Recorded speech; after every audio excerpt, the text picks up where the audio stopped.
Buenas tardes.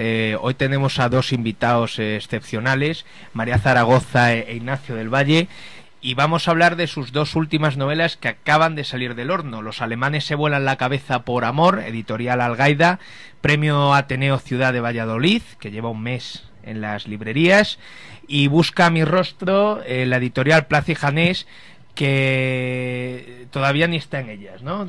No, saldrá el 26 de abril, que será un poco menos de 2 semanas ya. Bueno, yo lo primero que quiero que me comentéis, que es lo que pido siempre, es cuál ha sido el proceso y que nos contéis un poco de qué van vuestras novelas. ¿Podéis...? Bueno, empiezo yo. Pues mira, Los alemanes se vuelan la cabeza por amor parte de la idea de qué pasaría si todos, cuando soñamos, cuando nos quedamos en blanco, cuando estamos a punto de morir, eso que dicen que ven una luz al otro lado del túnel, si fuéramos todos al mismo sitio. Un día me di cuenta de que siempre que soñaba con el mismo espacio físico, que era una ciudad, y entonces pensé, si yo siempre sueño en esa ciudad, ¿qué pasaría si todos soñaran con la misma ciudad? Nos podríamos encontrar allí, ¿no? Y entonces empecé a escribir esta novela sobre un grupo de personajes, pues, a los que les ocurre eso, desde diferentes partes del mundo. Hay un japonés, hay un periodista de Andorra, hay un español, hay un americano, que cuando van andando por la calle y dejan de pensar en algo, o cuando están soñando, de repente aparecen en la plaza y se reúnen allí a contarse sus vidas y contarse un poco sus historias, y acaban, a partir de pequeñas cosas que a ellos les pasan, solucionando conflictos mundiales. Ellos se reúnen en una ciudad que es un conjunto de muchas ciudades, ¿no? Una especie de... Efectivamente. La ciudad es una ciudad que está hecha de todas las arquitecturas de la historia, pasada, presente y futura, ¿no? Todas mezcladas. Y esto, conforme lo iba escribiendo, yo entonces me metía mucho en foros y tal, y entonces me di cuenta de que muchas veces la gente en los foros literarios y todo eso crea conflictos que en la realidad no les importan, que tienen como una cosa más exacerbada que en la vida real, ¿no? Es como cuando dicen en Gran Hermano, es que aquí los sentimientos se magnifican. Pues es un poco lo mismo, pero yo creo que también pasa en Internet, pasaba en los foros, pasaba en Second Life y pasa ahora con las redes sociales, ¿no? Y la novela pues quiere contar un poco eso, como esas cosas pequeñitas de todos los días en estos mundos imaginarios o virtuales pueden convertirse en grandes cosas. Muy buena la idea. Ya me estoy imaginando la plaza de Chirico con la arquitectura de esta desestructurada. Lo tuyo es un thriller, pero... Lo mío es muchas cosas. Eso me comentabas antes, que ha sido un cambio de todo en tu obra respecto a tu obra anterior, ¿no? Ha sido un cambio de estructura, ha sido un cambio de personajes, ha sido un cambio de temática, ha sido un gran, como dicen los franceses, un gran salto, ¿no? En esta novela, hace 3 años que empecé a escribirla, y yo en su momento estaba leyendo cosas como las que leo ahora, por ejemplo, de repente ves las noticias o coges un periódico y lees que han detenido a Cabeza de Vaca en Madrid, 4 tigres de Arcán en Valencia, toda la Costa del Sol está tomada por gente de las mafias del este, están afincados en esa zona. Además, ahora se cumplían 20 años del final de la guerra de Bosnia. Entonces yo en un momento dado me preguntaba que de dónde venía todo esto, ¿no? Y lo que hice fue empezar a leer, curiosamente siempre acababa en el conflicto de los Balcanes, y leí mucho sobre los Balcanes, leí muchos libros de todo tipo, pero siempre sobre el conflicto de los Balcanes. Pero yo, al final, todo me remitía a la misma pregunta, es ¿qué pasó después del conflicto de los Balcanes? Pero no solo en Yugoslavia, sino en el mundo. Entonces seguí leyendo. Además el cóctel que se produjo en esa época fue letal, además, para el mundo, porque se juntó no solo la guerra de Yugoslavia, sino que se juntó en un intervalo de 10 años la caída de la Unión Soviética, el desmantelamiento de la Unión Soviética, y después la globalización, es decir, unas puertas por las que al mismo tiempo que pasaban latas de conservas portuguesas o vino, pasaban coches de lujo, pasaban drogas, pasaban mujeres, pasaban armas, pasaba de todo. Entonces de ahí nació pues Busca mi rostro, esta esta novela, que estoy muy contento. Ha costado mucho, pero está bien. Antes hemos comentado que tu novela ha ganado el último premio de Ateneo de Ciudad de Valladolid, y una de tus novelas, protagonizadas por Arturo Andrade, se ha llevado hace poco al cine bajo el título de Silencio en la nieve. Supongo que los premios y las adaptaciones al cine y tal ayudan mucho a la hora de difundir la obra, ¿no? ¿Cómo veis vosotros en vuestro caso? Tú has ganado ya varios premios además, y yo creo que no solo a la hora de difundir la obra, sino a la hora de que te animes a hacer cosas. Esta novela en concreto, yo llevaba con ella 6 años desde que salí de la Fundación Antonio Gala, y llegó a tener 1200 páginas el primer borrador, de cosas completamente demenciales, porque quería contar tantas cosas que al final pues me volví loca, y eso no llevaba a ninguna parte, y lo fui abandonando. Además, el título, yo comentaba, estoy escribiendo una novela que se llama Los alemanes se vuelan la cabeza por amor, y entonces, como Stieg Larsson no había llegado a nuestras vidas, a todo el mundo le pareció horrible. ¿Qué haces con ese título tan horrendo? Y yo, bueno, pues a mí me gusta, y además creo que va mucho con la historia, pero bueno, al final como que lo abandoné. Y entonces, como con el libro anterior, que lo escribí mientras estaba escribiendo gané el Ateneo Joven de Sevilla, ya me animé a decir, bueno, voy a coger todos estos papeles y borradores y cosas que tengo aquí, lo voy a ordenar y voy a dejarlo en la mínima expresión para que se entienda. Voy a dejar la novela, porque luego, una vez me di cuenta que tenía que mutilar, fue mucho más fácil averiguar qué era lo que tenía que dejar. O sea, la novela estaba ahí desde el principio. Y dije, voy a presentarlo a un premio a ver qué ocurre, ¿no? Y yo creo que si no hubiera ganado el anterior, jamás se me hubiera ocurrido presentarme a cuando en realidad yo lo que quería un poco era testar la novela, o sea, ver si se entendía, si funcionaba, si gustaba, y era un poco esa idea. O sea, que gracias al Ateneo Joven de Sevilla te animaste, claro, a podar esta. Te sube la autoestima y dices, bueno, entonces a lo mejor soy capaz y puedo también sacar algo de esta novela con la que llevaba sufriendo durante tantísimo tiempo. ¿Los premios o la novela? Los premios, el cine, o sea, ¿en qué crees tú que...? Yo creo que los premios son esenciales, o por lo menos para mi carrera han sido absolutamente importantísimos. Bueno, ten en cuenta que la mayoría de las veces empezamos en el negocio, en el oficio, sin ningún tipo de padrino, sin ningún tipo de expectativa, además sin ningún tipo de conocimiento. Ahora lo tienen mucho más fácil las generaciones posteriores, porque tienen internet y tienen otros canales, otras herramientas para funcionar en el mundo literario. Pero yo tengo 41 tacos. Entonces, cuando yo empecé, yo me acuerdo que teníamos que ir a buscar los concursos a los distintos medios oficiales, porque yo soy de Oviedo, antes de venir a Madrid, buscaba los premios, los concursos, andaba buscando, una cosa muy manual, ¿no? Lo que yo hice fue presentarme a todos los premios de España de relato. Entonces, vas ganando premios, vas ganando dinerín, vas afilando las herramientas del oficio, y te vas sintiendo poco a poco reconocido hasta, bueno, ganas un premio de novela, te publica la novela, y bueno, pues hay una escalera ahí, una serie de escalones que hay que ir subiendo poco a poco. En ese sentido, yo soy un gran defensor de los premios.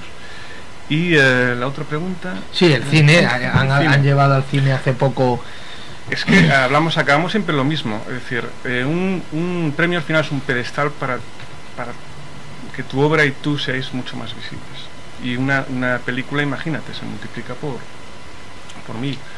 En ese sentido, cuando hicieron Silencio en la nieve, basada en El tiempo de los emperadores extraños, pues yo, aparte de sentirme afortunadísimo de que se hayan fijado la novela y encima la hayan adaptado bien, pues imagínate lo que representa para un autor y para la obra. Es mucho más conocido, tu obra llega a muchísima más gente en todos los sentidos, y no sé, yo solo veo virtudes.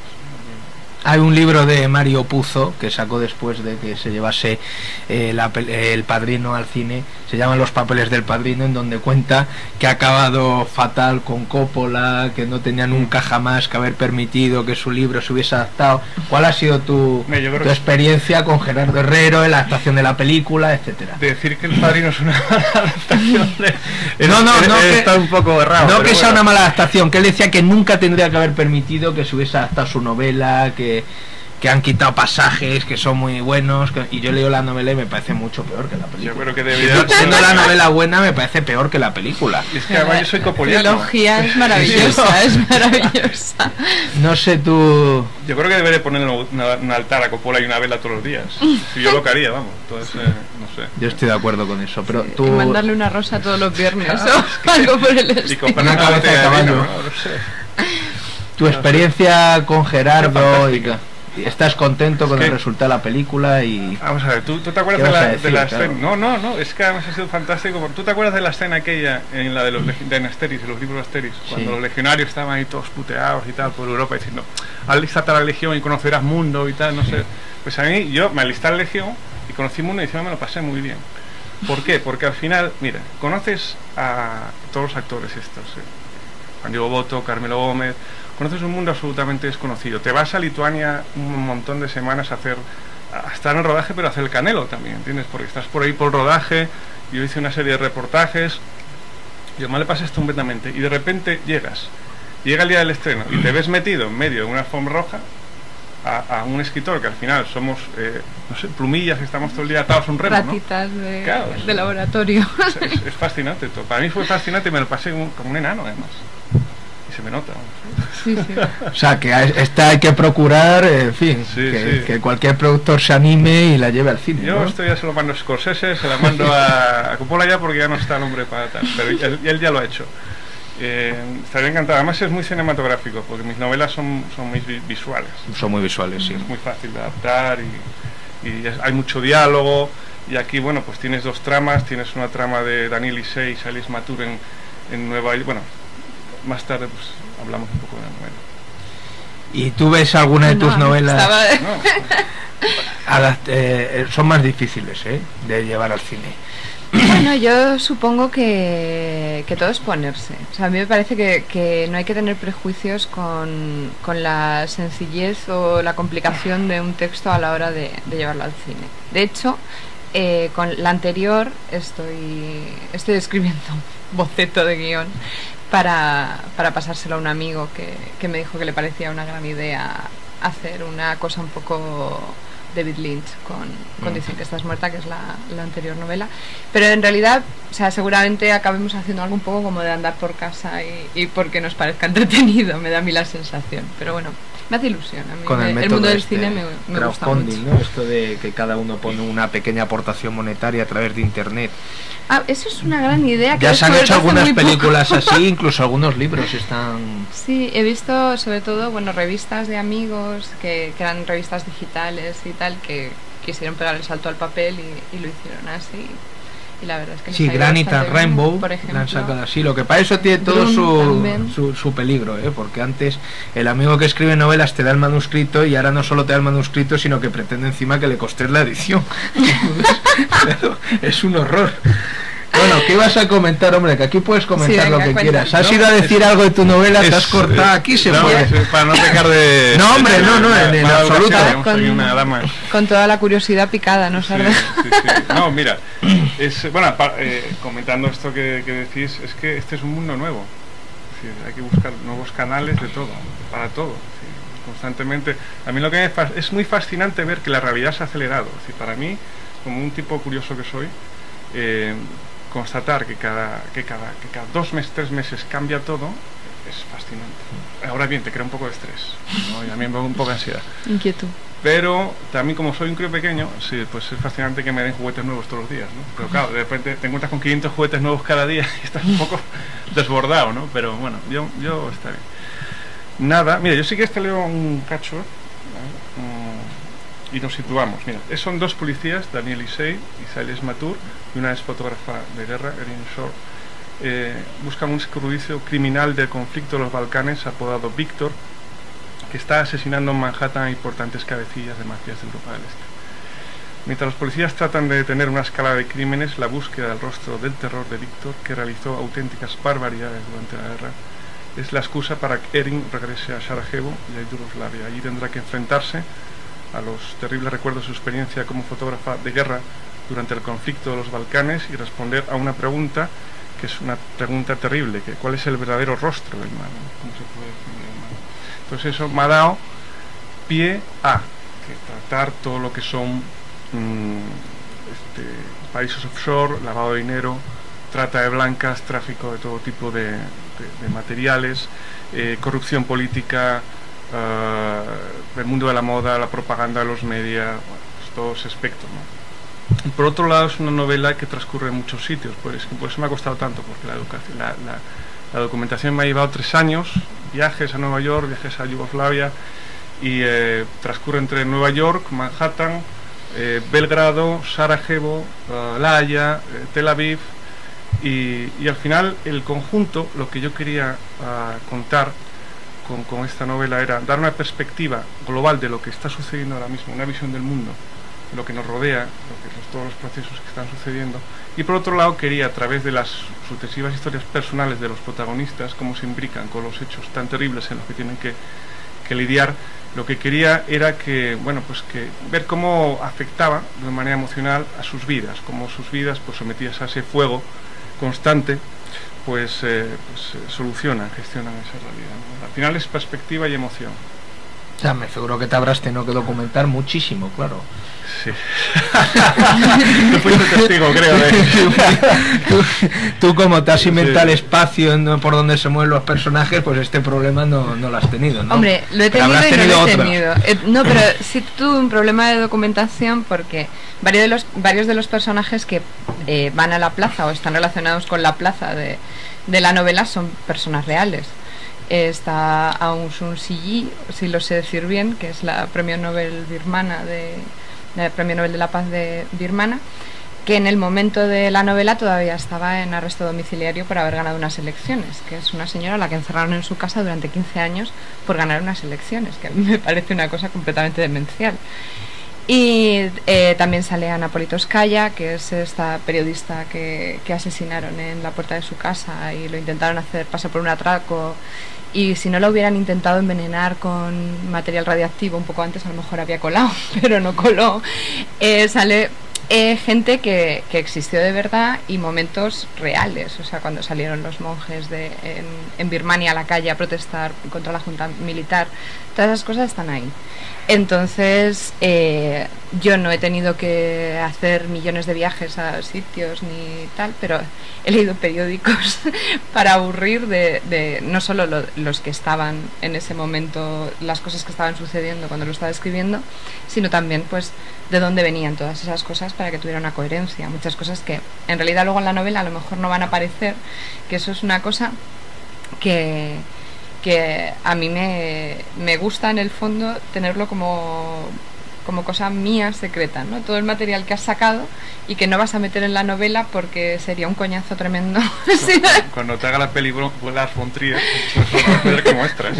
Ay, Lars von Trier no, por favor. A mí me gusta mucho preguntar a los autores qué libros o qué autores os han inspirado en la obra. Yo sé que a ti te gusta mucho James Salter. Sí.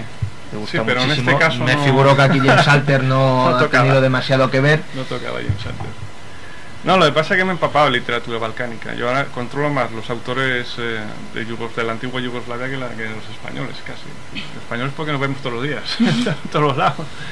Pero yo he leído mucha historiografía, mucho ensayo político, mucho ensayo económico y mucha novela balcánica, y al final pues es una mezcla de todo, ¿no? Pues la literatura al final es la base de la literatura, es decir, la contaminación continua en todos los sentidos y de todo tipo de libros y de películas y de conversaciones y de la realidad en general.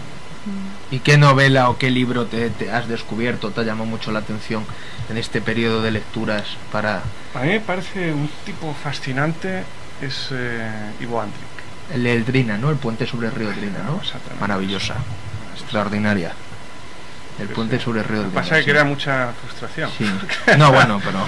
es un tipo que hace una virguería. Lo acabas de decir y mira, hemos bajado el tono, porque me he quedado... No, una maravilla esa novela. Pero sí, a nosotros nos crea frustración como autores. Está bien, pero...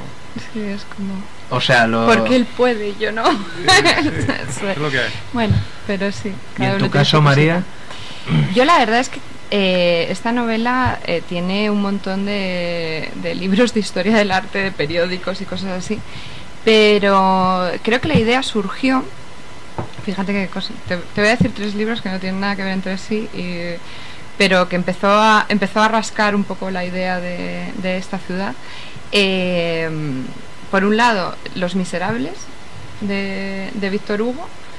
Por el tipo de construcción me interesaba mucho. Al final claro, me interesaba mucho en el primer borrador, que tenía 1200 páginas. Luego, claro, de lo que queda aquí, que son cada escena es prácticamente un haiku extendido, o sea, es todo súper concreto, no tiene nada que ver, pero en el principio, en el origen, estaba ahí el ojo de Nabokov. Y estaba ahí también 62 modelo para armar de Cortázar. Porque la estructura del libro tiene que ver con la estructura de las calles de la ciudad. O sea, es como si lo hubiera trasladado a la arquitectura de alguna forma. Y más o menos, claro, entre ellos pues no tienen nada que ver, ¿no? Pero ahí de alguna forma fueron dejando gotitas. Y luego pues nada, millones de películas y de cosas. Han sido 6 años que al final todo lo que ves, todo lo que vives, todo lo que hablas, todo lo que lees, al final acaba apareciendo en el libro de alguna forma. Se queda ahí.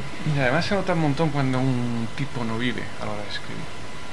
No solo tiene que saber, no solo tienes que tener un museo en la cabeza cuando escribes, tiene que tener un montón de emociones. Y eso yo lo veo cuando un señor lo leo y sé que este tipo tenía una vida, o ese tipo no salió de casa, se nota mucho.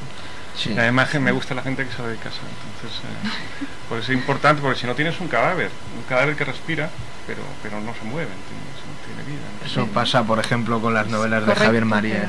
A mí me encantan las novelas de Javier Marías, quiero decirlo, pero cuando habla, por ejemplo, de sus niños y no sé qué, se nota perfectamente que están hechas por un hombre que ha vivido toda la vida solo, que no tiene familia, que no se ha casado, en fin, estas cosas, ¿no? Yo quiero personajes como, a mí, por ejemplo, Víctor Hugo me fascina. Sus personajes les humillan. Los personajes aman, los personajes tienen frustraciones, los personajes odian. Entonces yo me puedo identificar con ellos, si no, no me puedo identificar.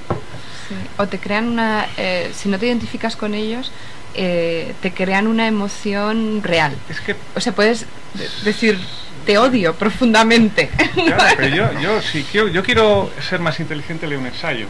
No leo, así me explico. Sí, por ejemplo, Don DeLillo. Don DeLillo es un señor que escribe muy bien, pero no son novelas, hace ensayos prácticamente.